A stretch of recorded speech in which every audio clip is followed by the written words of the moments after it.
Hi everyone, and welcome to Flipping Heck Business, Flip Learning for AQA A-Level Business Studies. Now this is video number 8B from Unit 3, Decision Making to Improve Marketing Performance. Now in this video we're going to be looking at the product life cycle. So we're carrying on from where we looked off at the last video about products. This is the product life cycle itself. Now you need to know this. This is one of the primary theories that you are going to have to use in your exams. So this basically, the product life cycle, what is it? So this shows the stages that products go through from development to withdrawal from the market.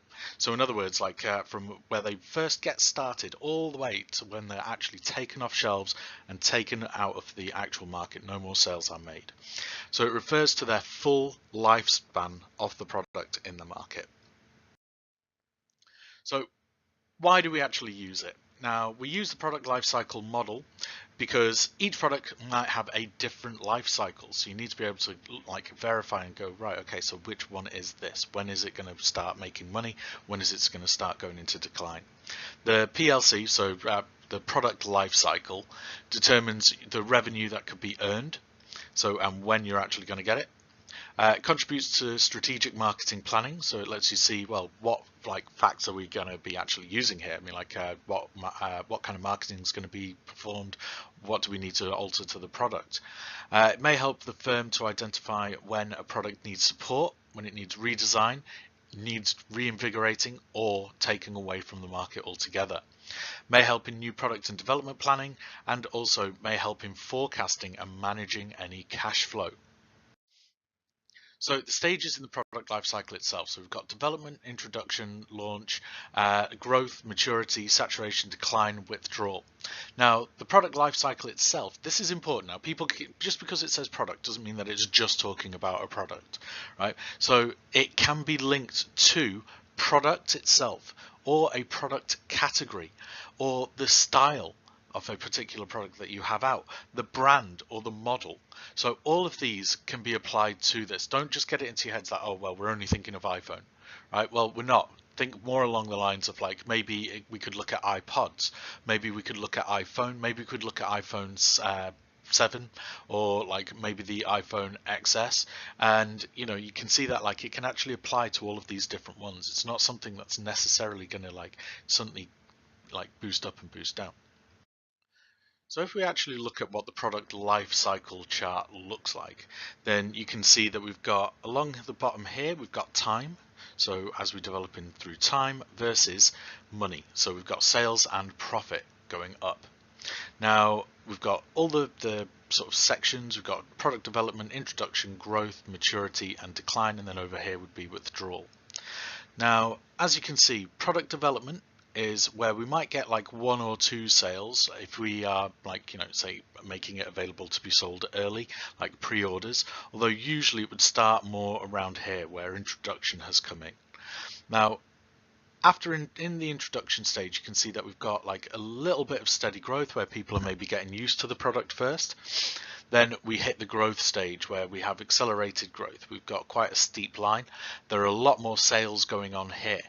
Then as people have got the product or new products come out, competition gets fiercer, then you might find that the sales kind of peter out a little bit until we get to this kind of bump here where we are still making sales, but at this point we're probably making the most money that we will actually make from this product. And then you have decline and eventually withdrawal where maybe the product is old, there's new replacements for it, and it moves out of the market.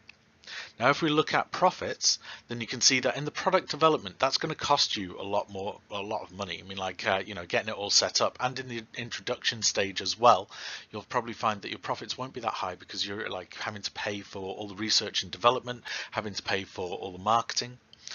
Next, it goes into growth stage where actually there should be quite a lot, and into maturity where you're kind of going to hit your peak profits before heading back into decline, and then you've got to decide, well, when are we going to stop actually making this product, which will probably be when your profits start to hit zero. Right, now the next few slides are going to have quite a lot of information in them, so please pay attention. So product development. This is where there are new ideas or possible inventions. The market analysis. So is it wanted? You would do your market research around it. Can it be produced at a profit? Who is likely for it to be aimed at? We've got our product development and refinement. So actually making it good. Test marketing. So is it just like, going to be local? Is it going to be regional? Are you going to actually let a few people play with the product before you release it? Then an analysis of your test marketing, so your results, is it worth actually launching? And then preparations for launch, so publicity, you get a marketing campaign together, produce your adverts. Now, not every product makes it past this stage. So why might it not? So it could be that there's inadequate demand. The actions of competitors, your competitors are bringing out something better, then you need to be able to up your ante a little bit, right? Is there a change in the external environment? So are we going into a recession? Does the economy actually need your product? There could be production problems. You might find that actually you're not able to produce the items themselves. There are very, very high costs associated with this. It might not fit into the firm's product range as well. I mean, you wouldn't have Lynx, say, producing washing up powder. And then the life cycle expected to be very, very short. If you've only got a product that's going to make you money for maybe a few months, then why would you actually produce it when you want something that could make you money for a few years?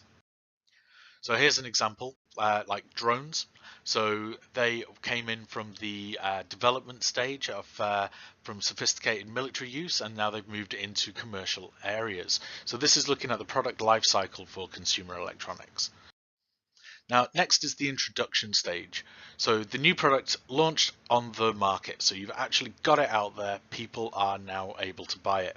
So usually there's low levels of sales, low capacity utilizations. You're not going to be producing as much as you could potentially be, which of course leads to high unit costs as well, because you're not maybe got the economies of scale, not able to negotiate any cheaper prices. And usually you've got negative cash flow here, so you're still trying to actually make some money. You've got a lot to pay off before you can actually start assigning profit. Distributors may be reluctant to take up an unproven product, so if it's a brand new product out there, you've got to convince people to take it. And then heavy promotion to make consumers aware of the product is required, otherwise no one's going to know about it.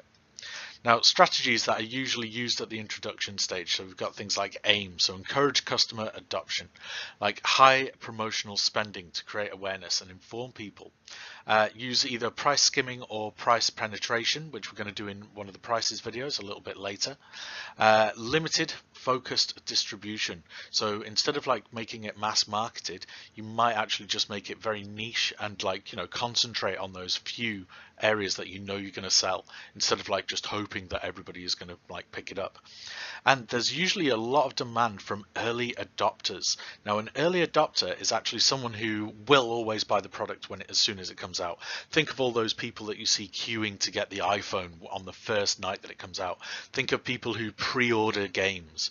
Those are early adopters, and it's very, very important that you realize that these people are probably the ones who are going to be giving you the most amount of money when your product very, very, very first comes out.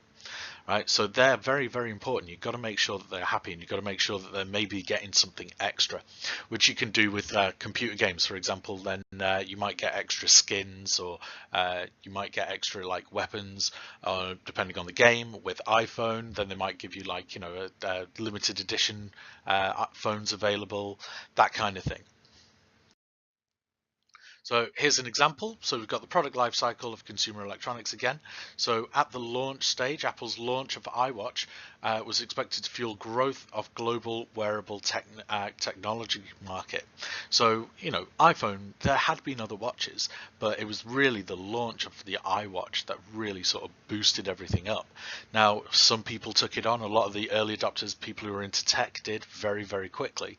But now it's still not, you don't see everybody wearing these watches. So it's still very much a development market.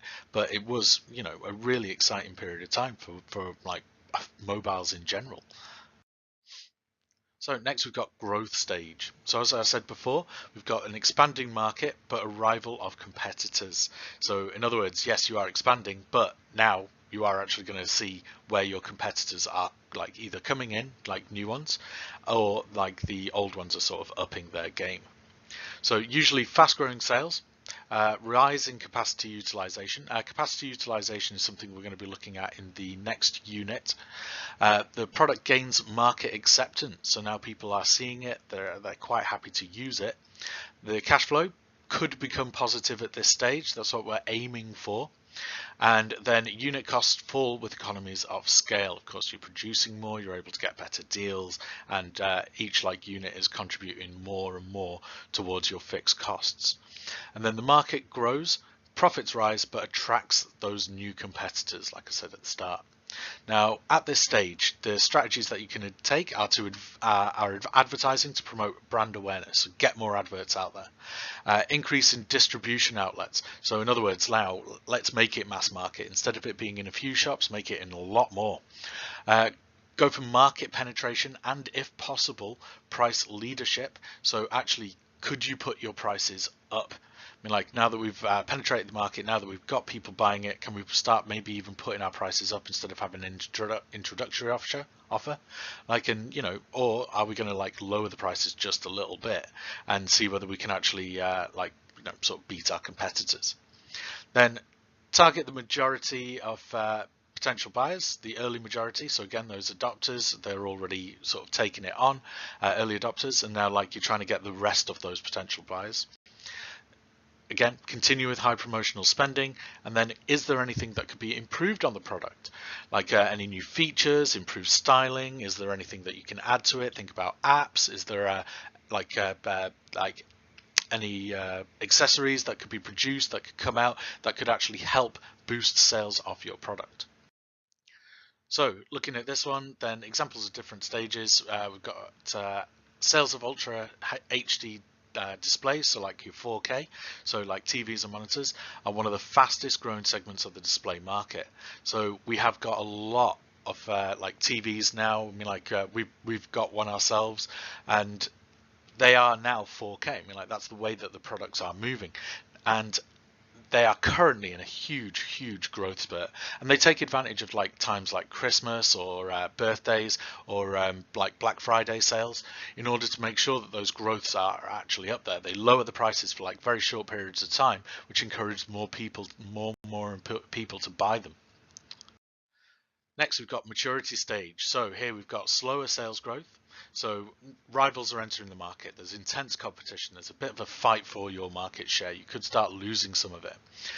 There are very high levels of capacity utilization. You're working your factories as hard as you can, right? High profits for those with high market share. So if you're actually very high market share, this is where you're going to be absolutely flying. Cash flow should be very strongly positive. So you will actually have quite a lot of money. This is the stage where you're going to be making the most amount of money. Weaker competitors start to leave the market because they're not able to keep up, and then prices and profits start to fall. So they kind of like hit a top end, and then they are going to start falling from there, and that's where we enter the next stage. So strategies for mature products are easy to manage your capacity and production. Make sure that you are making as much as you possibly can to meet demand. Focus on differentiation. So it could be a case of like, okay, so we've got one set of like one car type. Well, can we alter it? Can we like start adding like features onto it as well? Encourage people to take it up. Persuasive advertising, so again, keeping your advertising going. Intensive distribution, you should be mass marketing it, should be available everywhere. Think about maybe even entering new segments of the market. So if you've got a product that is like sort of just for high end, is there any way of like reducing it down and making it low end? Could you take it into another country you've never been before? Try and attract new users, maybe with like some of the features that you've got. Have a look at maybe repositioning, and then develop new uses as well. So if we look again at consumer electronics, then LED TV sets are a well-established and mature product. So the global market is now growing quite slowly. Now, LED TVs are still popular. Are they as good as the 4K? No, they're not. but they are still being sold. Well, why? Because the companies have reduced their prices, and they are now just sort of working their way kind of at that top end, and they'd seen the competition come in from the 4K. And then we hit decline stage. So at this stage, we have falling sales. There is market saturation, or there are a lot of competition for it. Decline in profits and weaker cash flows. So your profits are going to start going down. You're not going to have as much money to actually like coming in from this product, maybe to keep your business going. More and more competitors will leave the market, and then there is a decline in capacity utilization. So in other words, like, you've got to switch capacity to alternate products. So like, you know, if you've got another product coming out, then instead of like just producing this one that's now in decline, you'll kind of concentrate more on that one.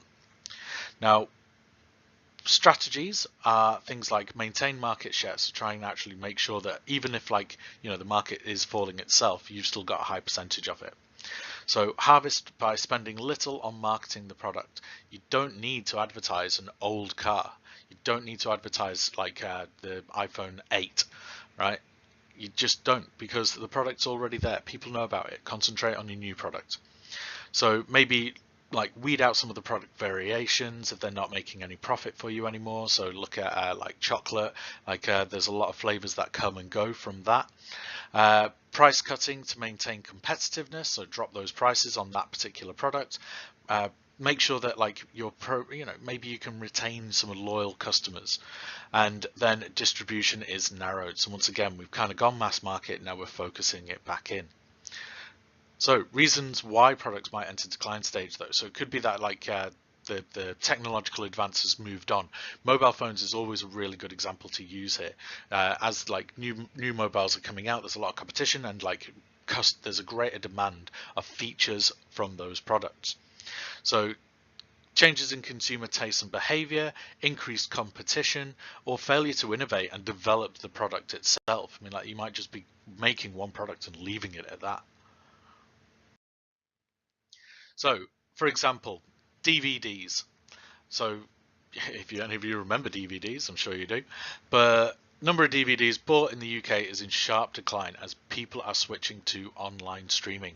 And that, of course, goes hand in hand with LED TVs, which, all right, they're able to produce HD, but the 4K TVs, you can actually get that on Netflix, so you can take full advantage, which is one of the very few sort of streaming areas that you can use 4K, and it kind of goes hand in hand. And of course, people are moving away from DVDs. They would rather just be able to get it streamed straight to their TV because it's a lot easier. They don't need to go out and buy it. It's cheaper as well, right? So unfortunately, DVDs are very much in the maturity stage and into the decline stage. Right, so what you can do though, so you don't need to just suddenly go, right, well, it's in decline, that's it, I give up on this product. So instead, what we could be looking at is extending the product life cycle. So you could lower prices, you can change your promotion, like give out a new promotional message, change the product, so restyle it or like improve the product itself. Look for an alternative distribution channel. So like, could you sell it like in another area that hasn't been sold before? Come up with a new market segment, or find new uses for the product and reposition the product as well. So here we've got Coke. I mean, like, Coke has been around for not centuries, but decades. And well, how has it developed? Well, you know, Coke wasn't at one stage there was only Coca-Cola, but what did they do? They started developing Coke Light, Coke Diet, Coke Zero, Coke Life, right? They've got all sorts of flavors that are adapted to it now. Oreos, the same. They used to just be Oreos. That would be it. But now, of course, we've got all these different Oreo flavors. They've combined with Cadbury's to make like Oreo chocolate as well. There's Oreo ice cream, and all of these things make sure that their product, the Oreo, is actually carried on in being used, that like people are still buying it, people are still wanting it. Okay, so the weakness of the product lifecycle model. So the disadvantages of using it is the shape and duration of the cycle varies from product to product. You need to actually pay attention to it, right? It's not that easy to always kind of guess what it is going to be. You might have to look at your previous products to try and guess, and hope that you're actually going to get it through. Then strategic decisions can change the life cycle as well. So like once you start adding on like extension then or marketing types, then you might find that actually your product life cycle is going to change a little bit. It's difficult to recognize exactly where a product is in its life cycle. You don't just get like a little badge that says, oh, well done, you are now in maturity stage. You need to kind of pay attention to it, and it's not always easy to read. The length cannot be reliably predicted. I mean, like with things like mobile phones, they kind of can be, because you can go, right, well, we know that we're bringing out the new one next year, and then it'll take another year for the one that we've got at the minute to like sort of decline, and maybe another year of selling after that, and then we'll withdraw. But you're not always going to be able to do that with a product. Right? And then decline is not inevitable. I mean, like it could be something that carries on and carries on and carries on, especially if you're able to actually put product extension in regularly. Okay, that was a very, very long one. Thank you very much for watching. Make sure to hit the like and subscribe to the channel and turn on your notifications. So video number 8C will follow very, very shortly. Have a good day.